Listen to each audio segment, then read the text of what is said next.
All right. All right. Hello, everyone. It is Tuesday. Therefore, you know what it is, right? It's not like Tuesday, it must be Belgium, which was, if you're old like I am, then that was a big popular thing that people said in the 80s. But anyway, if it's Tuesday, right, it's Toxic Tuesday. It's all about relationships and all kinds of other good stuff. And for those of you that may be joining us for the first time, I see some people coming in. So, hey, nice to see you here. I am Dr. LL, the PhD scientist nerd kind, not the MD or psychologist kind. So if that's what you're looking for, wrong place. But today we are going to be getting into relationships in the animal kingdom. So all of the crazy stuff that goes on in the wild.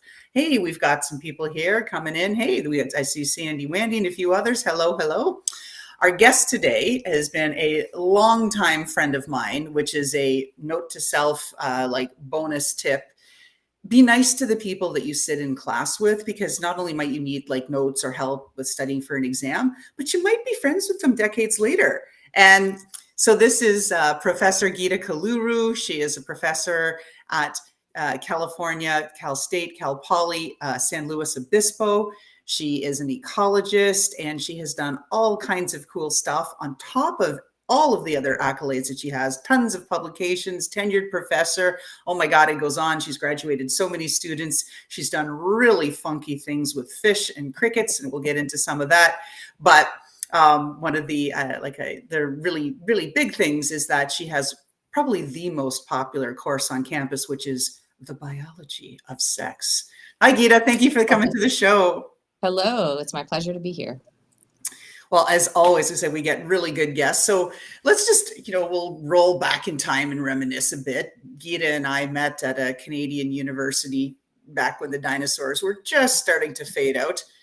And we just became fast friends because we were both doing bioconcentrated majors. And so we were in, 200 labs pretty much together. And then we did all that we could to get out of there to go hit Alfie's right after. That's right. Good old Alfie's. And Professor Kaluru here is being an absolute trooper because she's sick as a dog, stuffed up on all kinds of stuff. And she's still here and saying, nope, I've got my work ethic. I'm here. I promised I want to deliver for the audience. So we really appreciate that because we know you're sick. So thank you for being here. Absolutely. Thank goodness for DayQuil. Well, that's just it, right? Better living through chemistry. That's right. Why not? Right now we can study chemistry, but yeah, on the bio side. So this will be kind of fun. So first, set us up. Talk to us about, because I remember way back again, back when the world was just starting to warm back up again. When Darwin was first doing his work, and yeah. Yeah. It was a little late. Yeah, a little later than the initial ice age, and yeah. When back when we knew Darwin really well together, we were all friends. That's right. And see that they finally found his book again, The Origin of Species. They were missing from the libraries there in Britain. Like, that's amazing that they found those. But anyway, rather than geeking out on that, so when you were doing your PhD research, you were, which seemed like an enviable placement, you were in Hawaii, but you were studying crickets, which are, for those of you that know or don't know, nocturnal. Absolutely. If you want to do the best kind of PhD research, study something nocturnal in paradise, because then all day you can spend collating your data and organizing things. And if you happen to be snorkeling while you're doing that, it's kind of a good gig. So work at night and then all day you're in Hawaii. And so it was really fun. I did work on crickets in Hawaii. I worked on crickets that are parasitized by flies that listen for the cricket song and then zero in on the crickets and land on them and deposit their little babies into the crickets, and the larvae burrow their way through the cricket. It does not go well for the crickets. And that's how the flies reproduce. So it was a really interesting system to work on, and a great place to work. Yeah, talk about toxic relationships, right? It's like, no symbiosis really there, right? That's not at all. Yeah. The flies do well, the crickets not so much. Yeah, no, I can't imagine little things burrowing inside you and eating you from the insides out. So from there, you went and did all of your wonderful cricket studies and came back and said, I am going to then now become an ecology professor, move out to the left coast. headed to California, great placement. And then you started looking at fish. So how did you make the leap in the animal kingdom from fish to, bugs to fish? So it actually was from fish to insects back to fish. I worked on fish for my master's I'd thesis work. forgotten about that. So I know, because Great. that was so long ago. That was before the dinosaurs. Yeah. So I did work on a Costa Rican fish species when I was doing my master's, and also my undergrad when you and I met. I think you were working on mosquitoes, maybe Yeah, back then, right? yeah. And I was working on fish, and so I started off with working on fish. Always loved working with these small tropical. I mean, we're saying fish like this big, not not like salmon, but tiny tropical fish. And so I went back to fish for my postdoctoral research, and then stuck with them ever since then, for I'm the so decades sorry. since then. So, oh, no worries. I mean, how can we keep? I can barely keep track, Yeah, yeah. what I'm doing. So, Yeah, life and all so that. But then I remember the fishies like in your lab, like they were pretty big. those fish were big back in my undergrad days. Yep. Yeah. But these are those were real fish. Those were largemouth bass and smallmouth bass. But As I moved on big to working fish. on small. Yeah. What I work on now is more like the fish you see in pet stores. And so we work on, species that occur in the wild, not the ones that literally the ones you see in pet stores, but the same kinds of fish that you see. Fish like guppies and mosquito fish and sailfin mollies. These are names that people may know from the pet store. So we work on fish like that in that same. My focus, though, has for a long time been on behavior, and how the behavior of these fish impacts their ecology and evolution. So I study the mating behavior, aggressive behavior, things like boldness. How right, are some fish more risk taking than others? Activity levels, all kinds of stuff. So those kinds of behaviors, and then how those are related to survival and mating success, and stuff like how the fish look. So do their color patterns affect their ability to get mates, or how aggressive they are, stuff like that. Ooh, this is gonna be so much fun to get into it. So I knew I was excited about this. But before we go too much further, everyone knows the drill. We got to feed the beast, that YouTube algorithm. And I certainly appreciate, on behalf of all of us here behind the scenes at Steeris, please don't forget, look at the video, like the video, and please subscribe if you have not already done so. All right. So let's get back into this. So how do you assess if a fish is bold and it's a risk taker? Yeah, great question. We can't ask them, right? So we have to No. design some kind of an assay where we can say, okay, bold fish do this and shy fish do the other thing. So we'll do things like put them into a tank that they've never been in before, that has a grid on it. And then we release them into the tank and say, okay, how far do they go? How much do they swim around this scary new space that they have never seen before? Sometimes we do that and we have a confined predator at the other end, a predator that the fish can smell, another fish, like a big fish, that the target fish can smell and can see. And we ask, how close does the target fish get to this predator? How quickly does it go to the predator? Does it go once, realize there's a predator, and just get the heck out of there? Does it stay in the safety zone that we provide for it, that has a plant and some cover, and just kind of duck down and stick it out? Or does it go kind of swim towards the predator and get a little bit of info, some intel on what kind of predator is this? Is it really a threat to me? Am I going to swim around and explore my environment anyway, even though there's a predator here? We do stuff like that. Or we will scare a fish. You can scare a fish and you can tell when a fish is scared.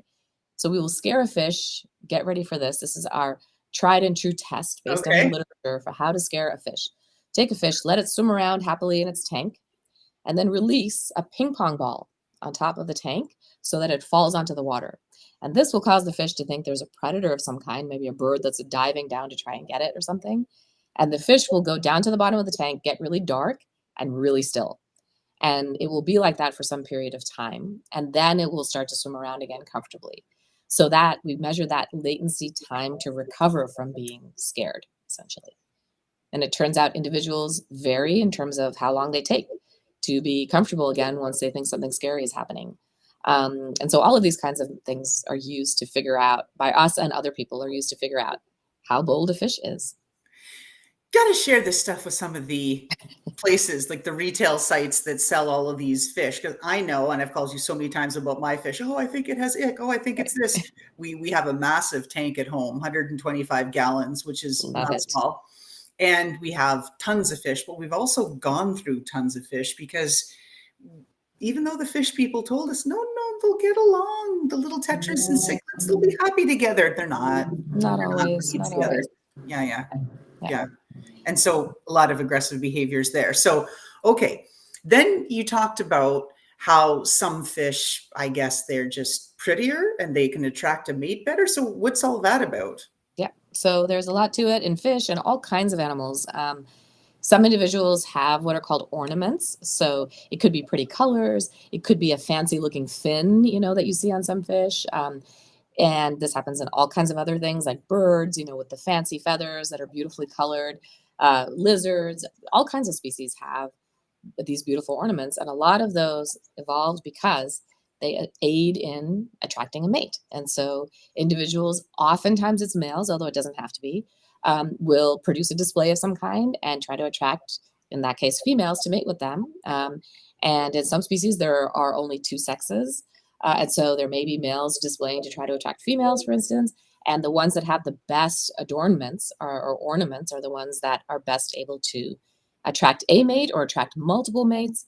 And that signal that the males are producing has some value to it. So sometimes it's correlated with how good the male is. Maybe he's advertising, I have a really strong immune system, or I'm really good at getting food, or I have genetic material that will make it so that our offspring, our babies, will also be really good at surviving and really good at getting food and really good at escaping from predators and stuff like that.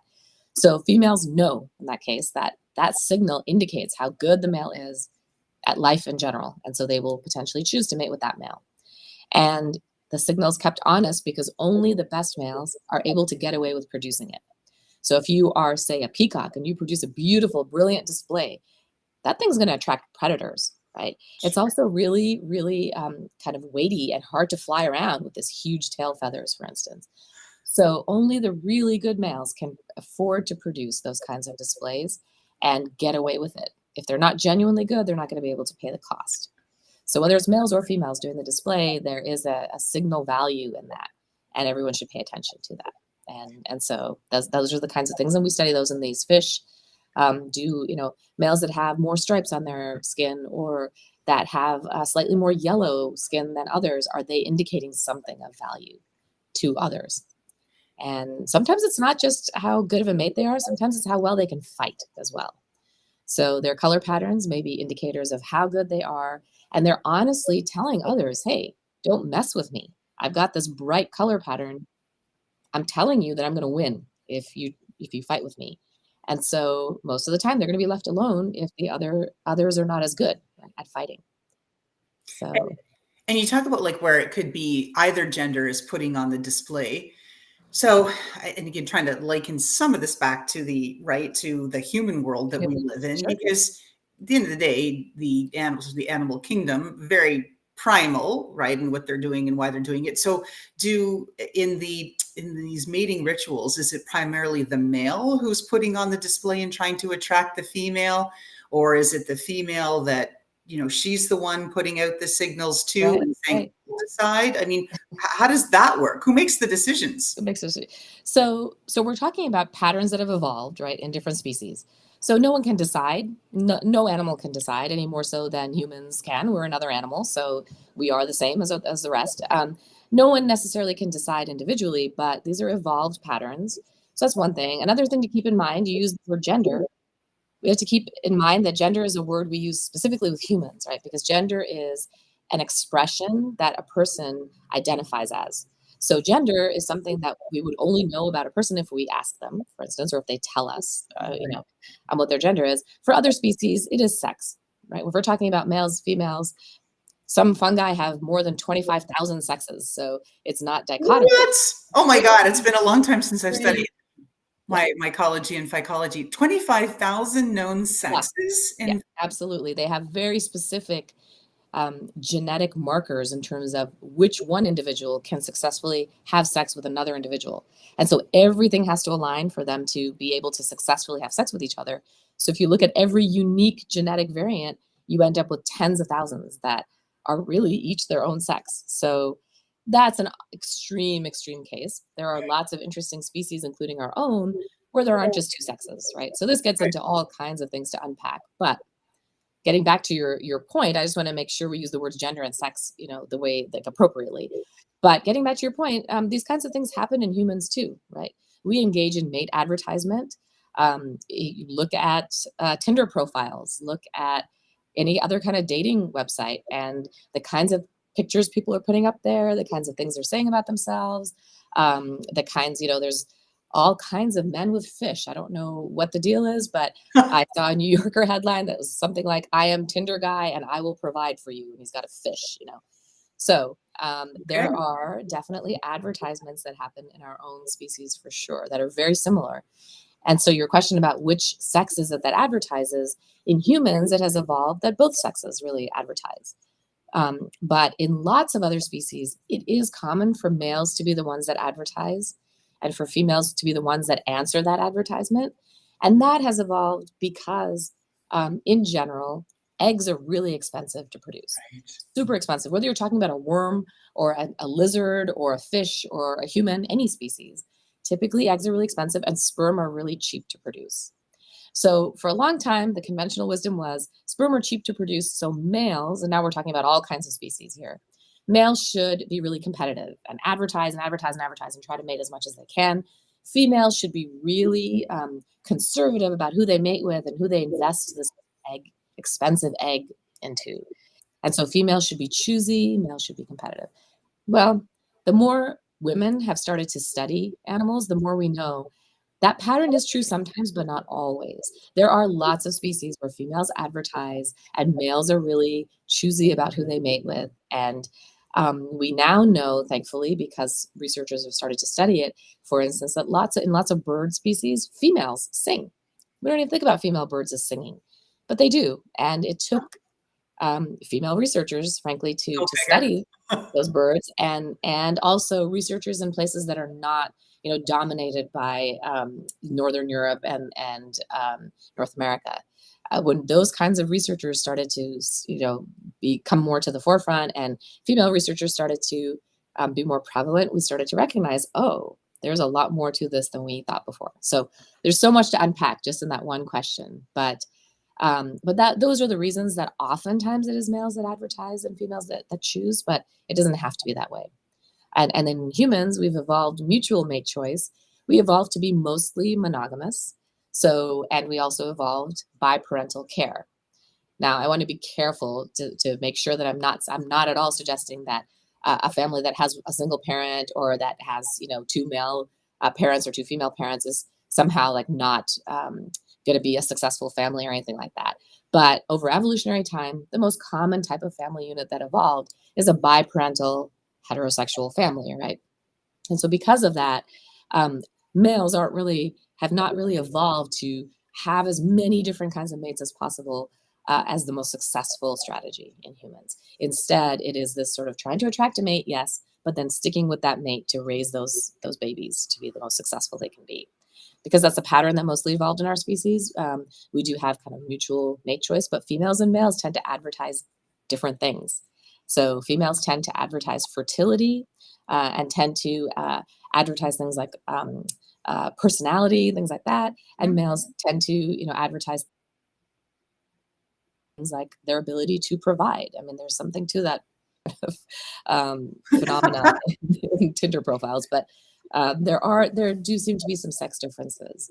But again, that's overgeneralizing. There are all kinds of sexual partnerships in humans, right? So Right. Like everything, right? There's all the variations. It's the there bell is curve, right? There's some on this absolutely, side of it, there's some on this side, and then there's kind of the majority, right? The majority doesn't mean absolutely, normal. It just means it's the most commonly observed pattern. Like that's exactly, all. exactly. This can be equally normal, right? On either Right, side. absolutely, Just it's not yes, as observed as often. I mean, no big deal. right. So, and talk to us about some of this. So, in monogamy, and what about polyamory. We're hearing a lot about that. There's TV shows on it now, right? Sister wives, so that it's out There there. are. It's a growing movement. And do we see polyamory a lot in the animal kingdom, or is it So still again mostly? yeah, good question. Good question. So polyamory, again, kind of like the word gender, is something we use only to talk about humans, right? Because it is a term that's specific to people who engage in love relationships, whatever that means, sexual or emotional or whatever it would be, with more than just one other person. I think that's at least my definition, my informal definition, right, or description. Um, in other species, definitely there are individuals that are what we call polygamous. So a one individual will have sex within a season, a reproductive season, will have sex with multiple others. So there are species where one female may mate with multiple males during a particular year or her lifetime. There are lots of species where one male may mate with multiple females, and there are species where both of those things happen at the same time. So it is very common. And again, polyandry, people didn't study this a lot. Polyandry means multiple males. So those are situations where a male only mates with one female, but females have multiple male partners. That's Hmm. something people didn't study for a long time because, really, starting with Darwin, there was this um, Victorian mindset that females were coy and shy and we don't like sex and we don't, and males are very ardent and they love sex. And, and that kind of, believe it or not, actually colored how scientists did their science for a long time until, thankfully, some people started to say, wait a minute, that doesn't make any sense at all. For biological reasons, there are lots of reasons that females should mate with multiple males. They can get more genetic diversity. They can, so that their babies are going to have a range of different genetic makeups that may be, some may be good at one thing, some may be good at another. They sometimes males don't have enough sperm to fertilize all of a female's eggs. So females may seek out multiple partners for those reasons. There are birds where females lay eggs in multiple males' nests, and the males take care of the babies.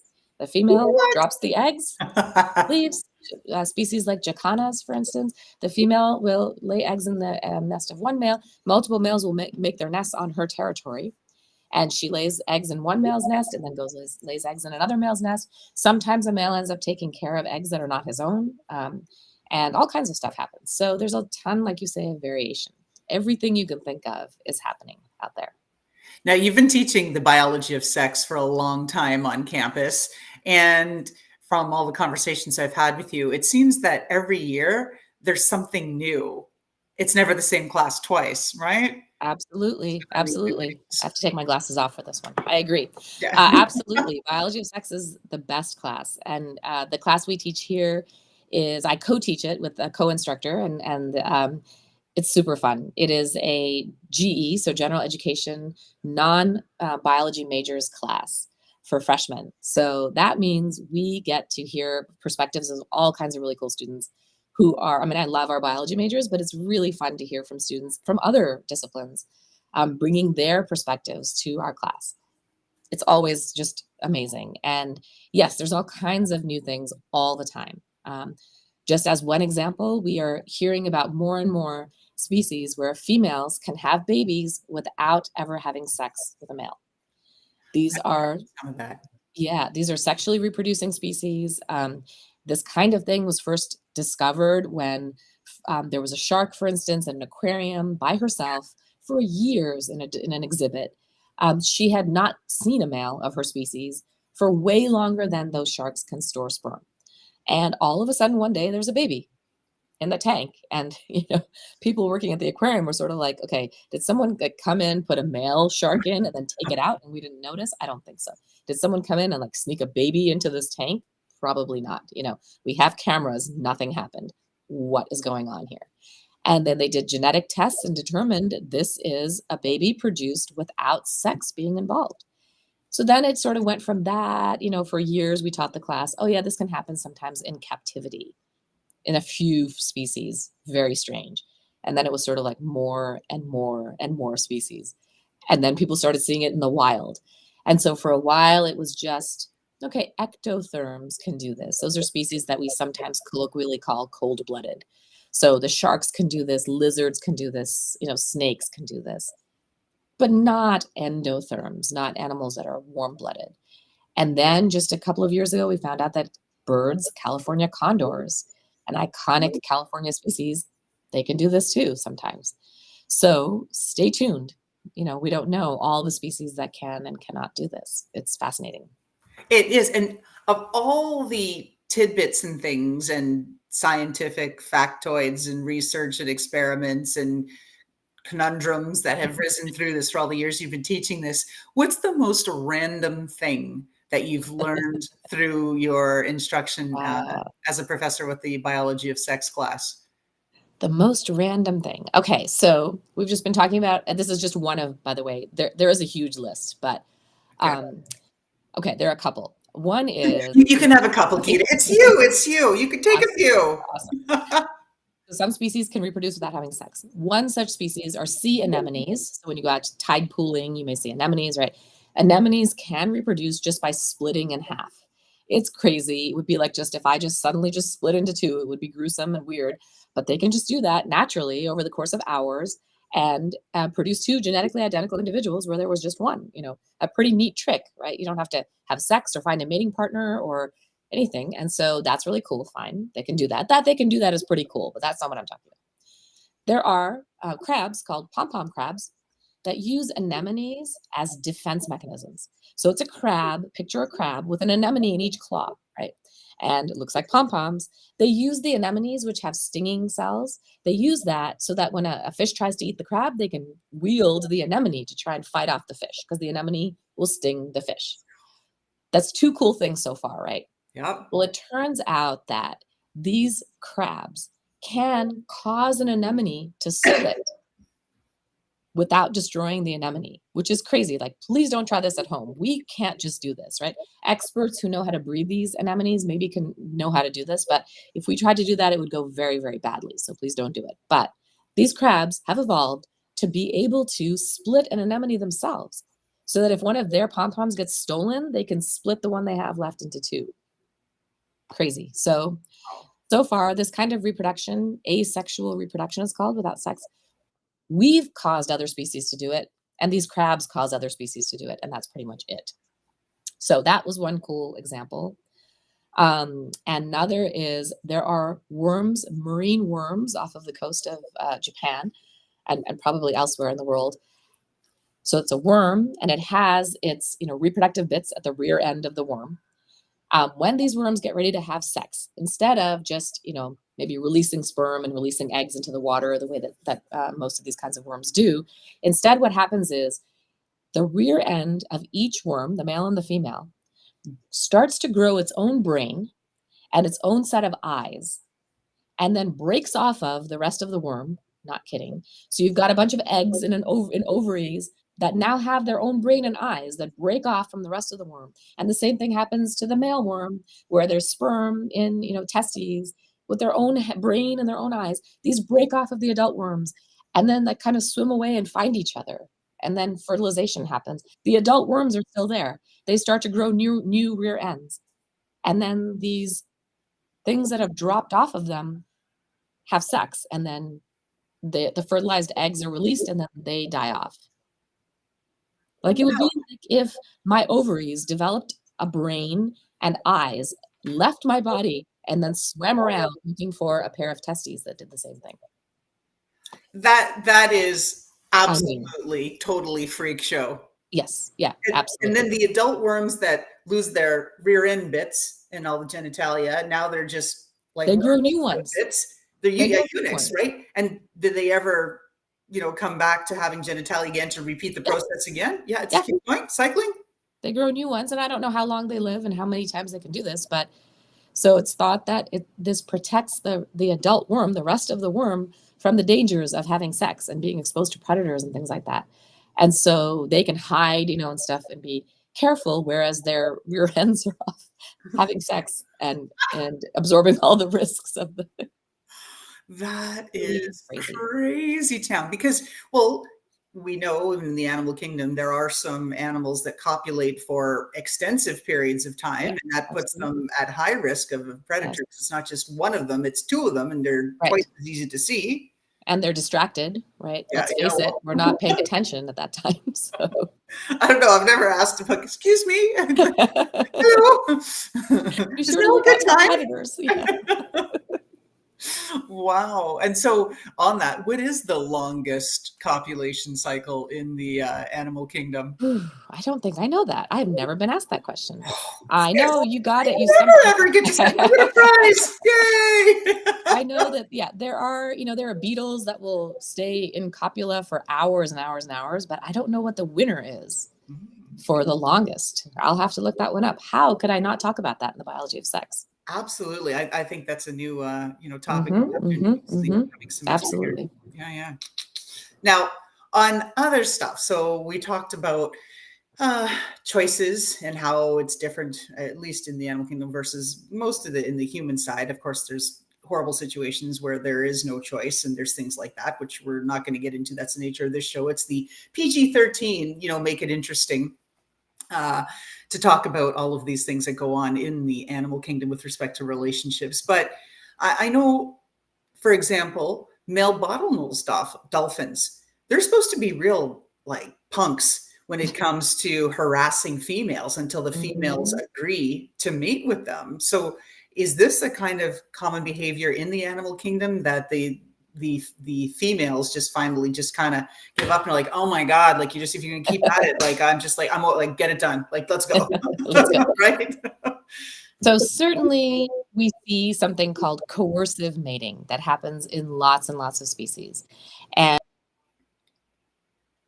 and I agree, we have to make humans and what happens in other species because humans have evolved. We are just another animal species, but we've evolved some traits that are maybe not necessarily unique to us, but Mhm.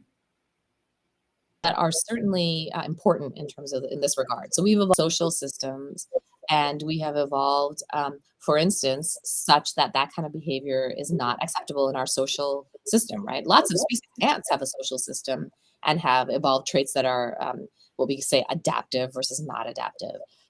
Bats have a social system. All kinds of different species, and we have our own social system where something like coercive mating or mating without consent or any of that kind of thing is not acceptable. And that's part of our biology to consider that not acceptable, to consider it illegal and immoral and all of that. So I think we can talk about it on the same continuum as other species but just make that distinction. Right. And then talk about the fact that in other species it happens to have evolved that males are able to do this and it can be beneficial for them. And they don't have the kind of society where it's unacceptable or it's considered to be disadvantageous or an abhorrent behavior like it is in ours. So in those kinds of animals, there is lots of coercive mating that happens. And in general, mating is not harmonious. It's a conflict between males and females. If we're talking about different sexual behavior, it's a conflict between males and females.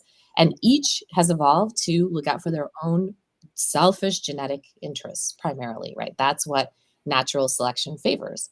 And so natural selection may favor males of something like a bottlenose dolphin or some species of ducks, for instance, where males are extraordinarily aggressive in terms of their attempts to mate with females. And that helps the males succeed. Mhm. But it doesn't mean the females are just kind of putting up with it and don't have any countermeasures. That's not the case. Females of those kinds of species may evolve countermeasures such that they either prevent that coercive mating from happening or they are able to not use the sperm from those males to fertilize their eggs. So Mhm. that's a really cool thing, right? So in It ducks, for is. example, and in dolphins as well, the reproductive tracts of females are not just a tube. So if you kind of think about it, if the reproductive tract of a female is simply just a place for sperm to pass through to fertilize the egg, and then a place for the baby to pass through if it's a female that gives birth, it should be a tube, right? It should not be very complicated. And that is not the case. If you look at dolphins, if you look at insects, if you look at ducks, if you look at humans, our reproductive tracts are not just a simple tube. It is like an obstacle course for sperm to get through. And we've evolved these kinds of reproductive tracts for an evolutionary reason, and that is to challenge the sperm of males so that only the males who the female really wants to father her babies are going to be able to get through. So, for example, if a male duck or a male dolphin is overly aggressive in his mating attempts, he may appear to be successful in terms of mating with the female, But the female may, for example, in ducks, she may tighten her reproductive tract, and she can do this voluntarily. If she does that, the sperm end up going into a blind pouch in her reproductive tract, and they don't make it to the egg.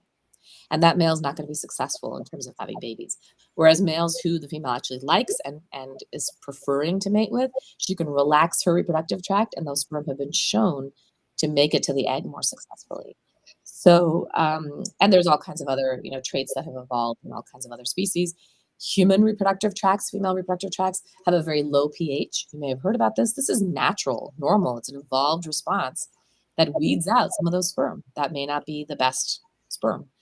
We have, really tiny microscopic kind of pits in our reproductive tract where sperm can get caught up and not make it to the egg. So there's all kinds of ways that females can win as well. It's not just males are aggressive, so females have just to put up with it. That's not the case at all. It isn't always as easy for non-biologists to see the ways in which females have evolved these countermeasures. It actually isn't even easy for biologists. We didn't for decades and decades know about these kinds of things.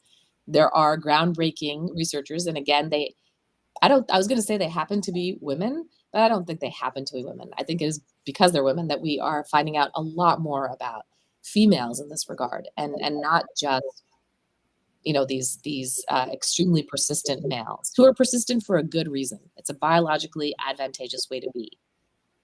So yeah, that's a long answer to your But point. this is great. Like, I'm loving this, and this is exactly it, because a lot of our audience are presumably not biologists. I'm sure there's some out there, but it's all in this in the learning. And so when some of the stuff you're getting into in that coercive mating behaviors, and then how really it's a primal nature to want to procreate and put forth offspring so that your genetic lineage continues.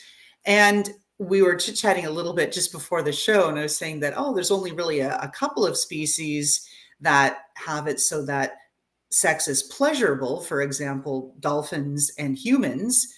But you said, oh no, Laurelyn, you are wrong. So there's more species that do this for pleasure, and it's not just all for the sake of procreation and keeping that genetic lineage going?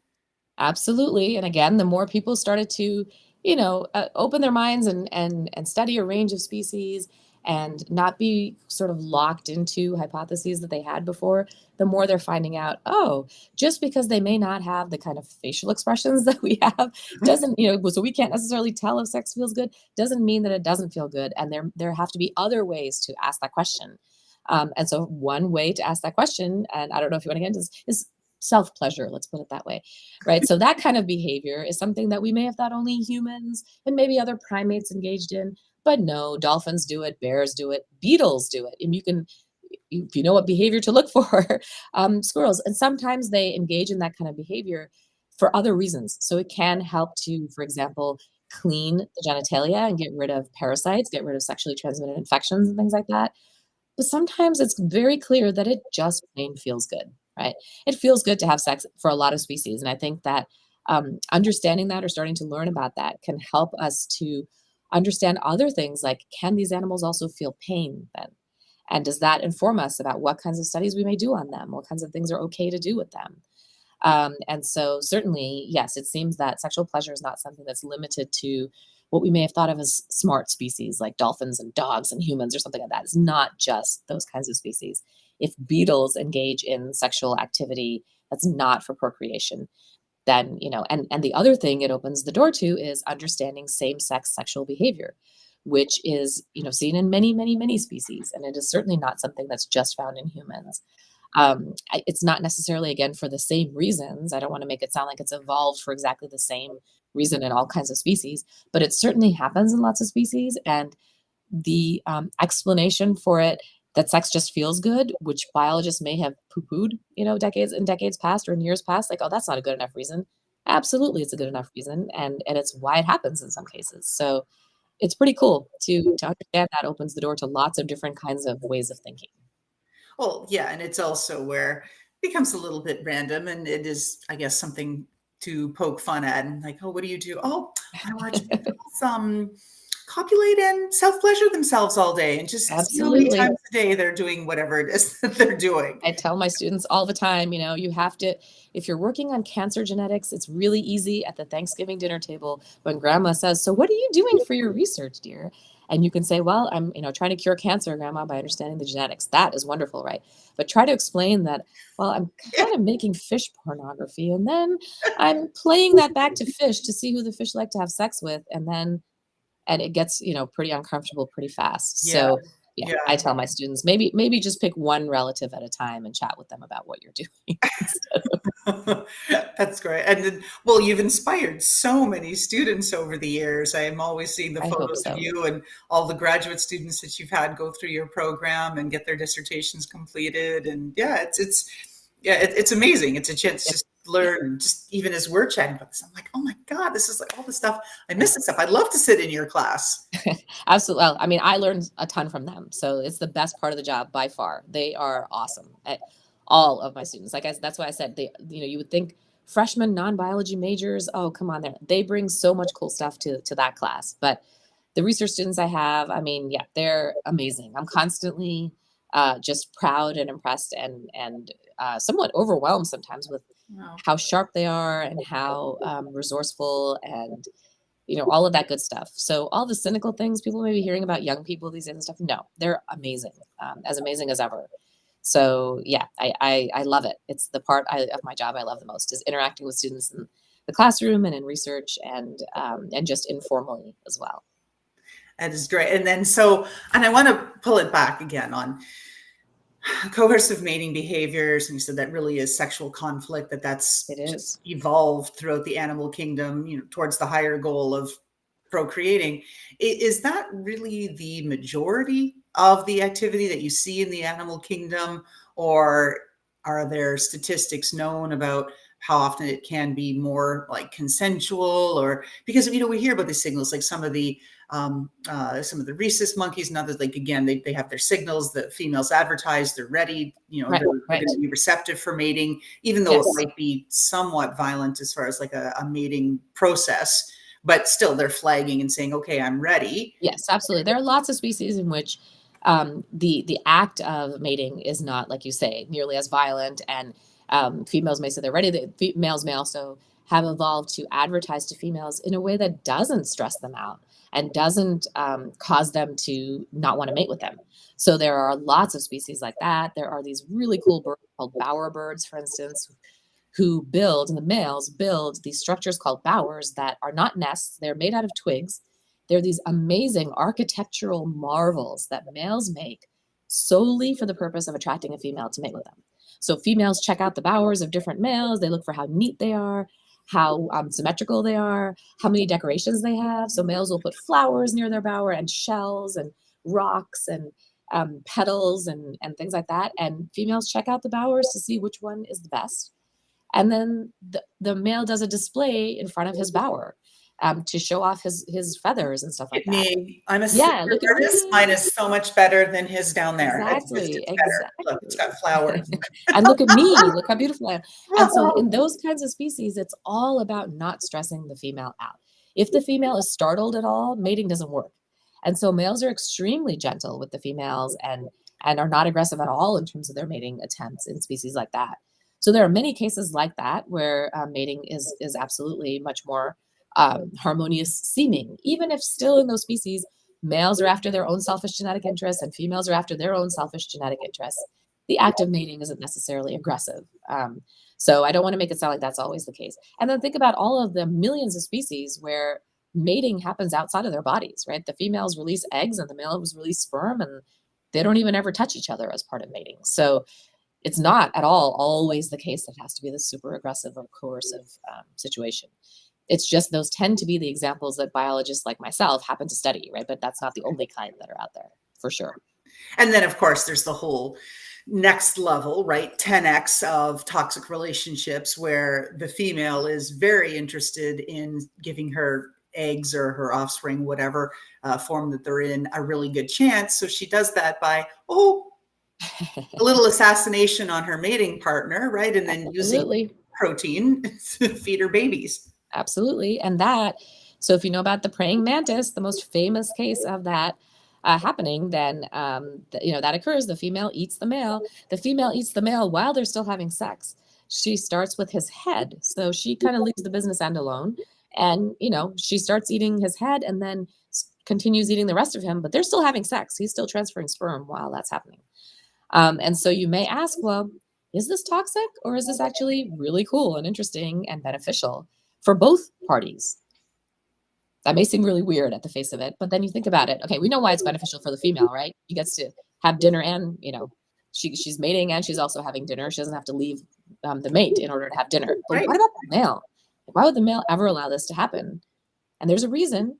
It turns out it's much more likely to happen in cases where the male is almost certainly never going to find another female of his same species that's receptive, that has eggs, that's going to mate with him. And so his options are, don't let this happen to me, and my babies don't get nearly as much food. Or let this happen to me. I have a whole bunch of babies, and they have way more nutrients because I'm contributing literally my body to this mating effort. So that's what happens. And there are spiders in Australia that do the same thing. They're called redback spiders. And oftentimes, the male is tiny compared to the female, but they mate. So their mating parts are at where their mouths are. So it's Yeah. not right. So they mate, and then the male somersaults over her and into her jaws after they finish mating. It's all over. Wow. It's a sacrificial leap. All right. Absolutely. For my babies. To go in style, I guess, right? Yeah.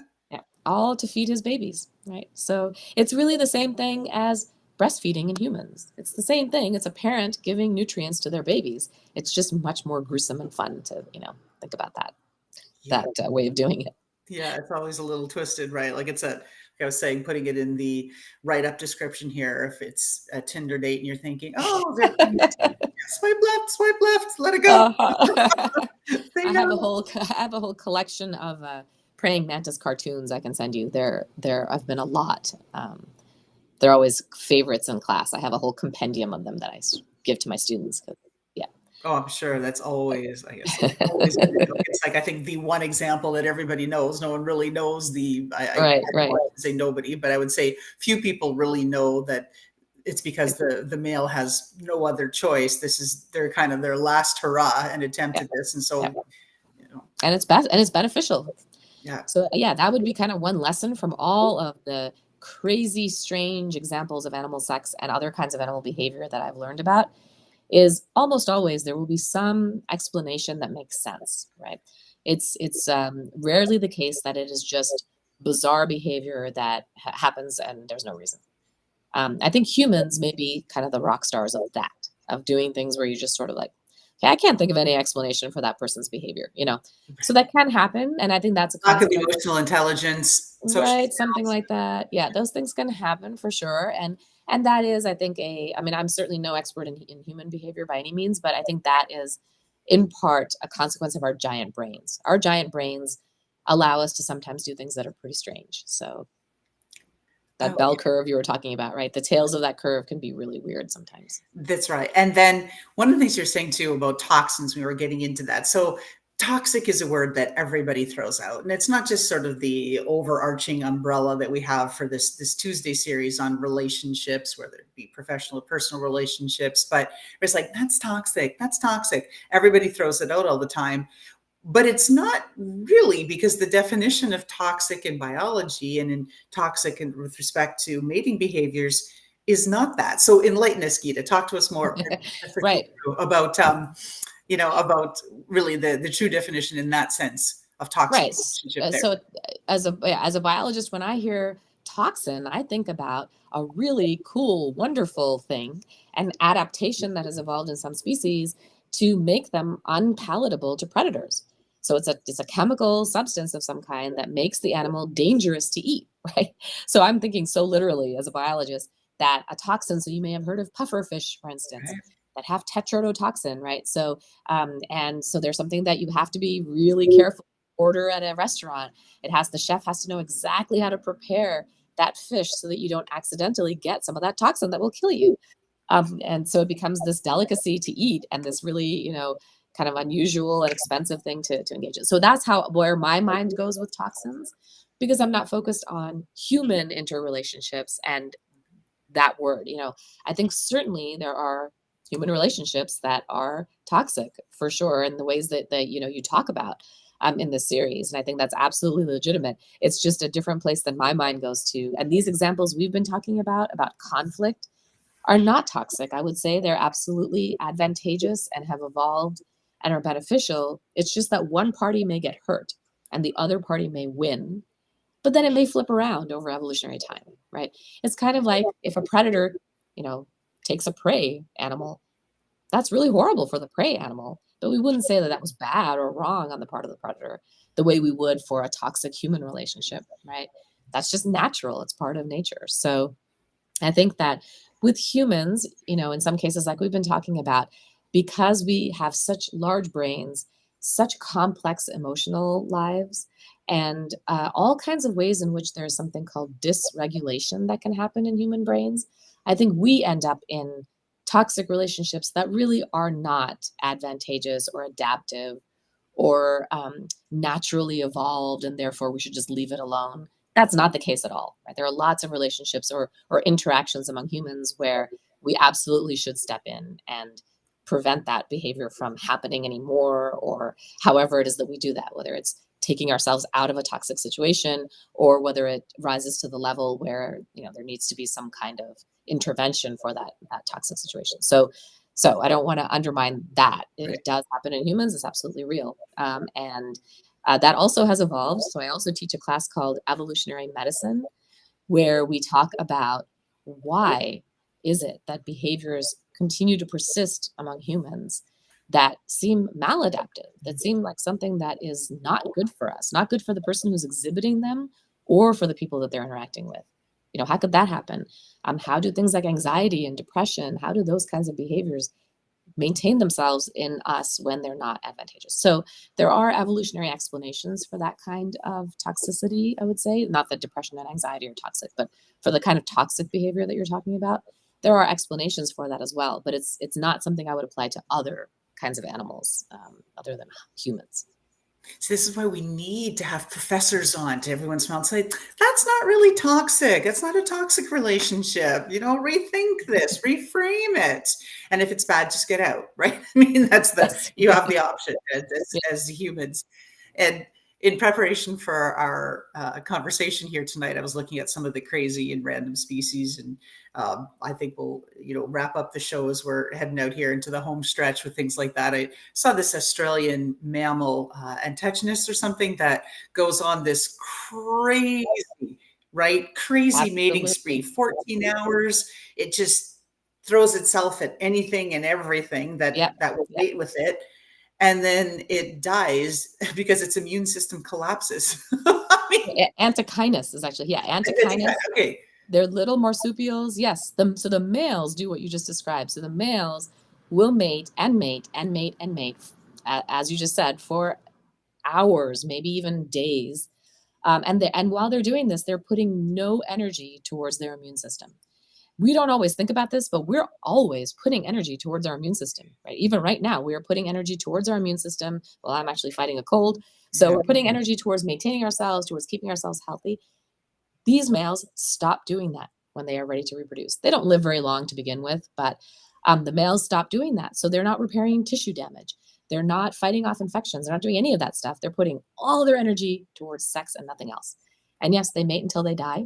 And females, on the other hand, of course, gestate the babies, and they live for longer than males do, and they mate, probably with one male during that season. They don't keep mating like that. So it's kind of like salmon, right? Salmon do the same thing: swim upstream, spawn, die. I mean, they put all of their reproduction into that one event.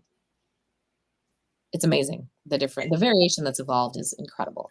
It really, really, really is. And with that, I think that we'll wrap this up. And again, I want to say thank you very much to a long-term bestie here. We've got Oh, Professor Kuluru from Cal Poly San Luis Obispo, ecologist, biologist, sex professor, who knows just about like all of the funnest things that you could possibly know about stuff that goes on in the animal kingdom, and just makes for great, great entertainment all the way around. I hope so. Absolutely. And you were a trooper here tonight Well, too. thank you so much. It's been really fun. And I know you were really sick. No, it's great. It's been great to So, talk. I really appreciate it. so thank you for fighting through that. Thank you so much, Geeta. Thank you. Bye-bye.